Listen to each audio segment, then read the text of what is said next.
The governor's stay-at-home order to slow the spread of COVID-19 is presenting a lot of challenges to families right now. Parents finding themselves working at home, kids not able to play and hang out with their friends like they normally do.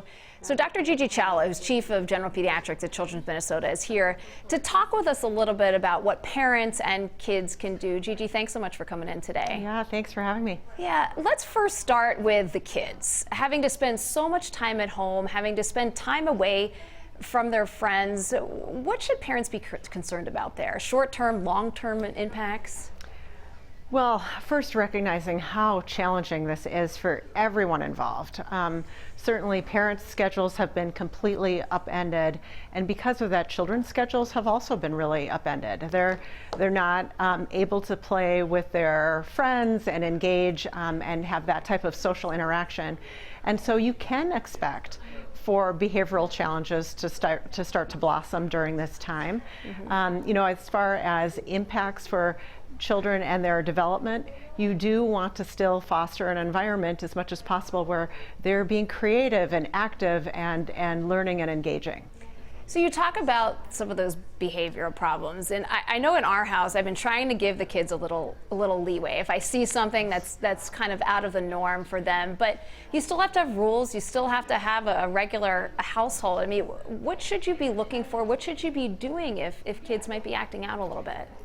Yeah, well, first of all, I think you've got exactly the right mindset about this, Heather, that certainly you should expect kids to be a little bit unsettled now, just like the grown-ups are.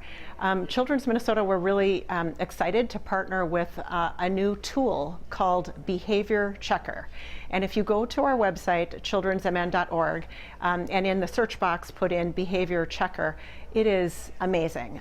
Really what this tool does is it highlights 150 of the most common behavioral problems that we see during this time, things like crying, biting, kicking, throwing food, things like that. Some of the more challenging behaviors that probably really impact parents a lot too.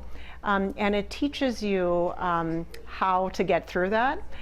It uses a framework that we call Healthy Mindset, SET. And that SET first stands for S, self-talk. And that is as an adult, getting yourself into the right framework of positivity to deal with this really, challenging problem in front of you. And then E stands for empathy, recognizing how it must be to be that, 3-year-old and not being able to do what they want to do and having a lack of control and getting yourself to the point where you can empathize with that problem. And then the T for healthy mindset, T, stands for teach.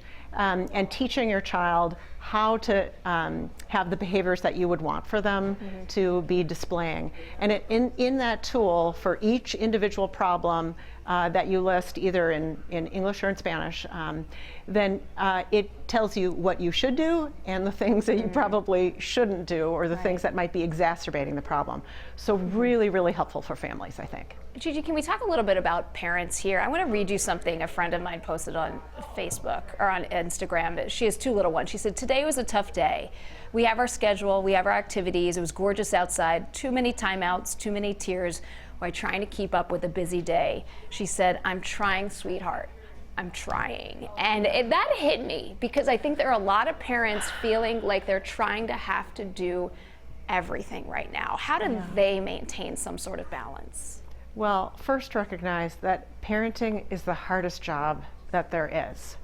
You are trying to be someone's everything and do it perfectly. And you don't have to do it perfectly. Cut yourself a break, and you're still also trying to navigate the entire rest of your life, which could be work or finances or the health of yourself or your loved ones.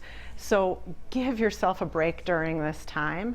As far as the strategies that I think people are using, which is try to give kids as much structure as they can muster, and give the adults as much structure as they can muster too. I think that is absolutely the right framework. Additionally, take that time for yourself as a parent. Give yourself, the 20-minute cup of coffee or the yoga in your home or whatever it takes for you to be able to get recharged and get back to this really, really challenging job that you have in front of you. Right. And then just real quick, talk to us about what can families do and just in case someone in their house does get sick. Yeah, I think it's really important to prepare for that. We do think that people are going to have COVID symptoms, and we do expect for most people to do really, really well with it. And so for preparing for home, make sure that you've got that Tylenol. Make sure that you've got a room set up that you're going to be able to put your sick loved one in or yourself in, so that you can protect the rest of your family from your illness as you're recovering. Make sure you've got the telephone numbers of your physicians so that you can contact them should you have any questions about that.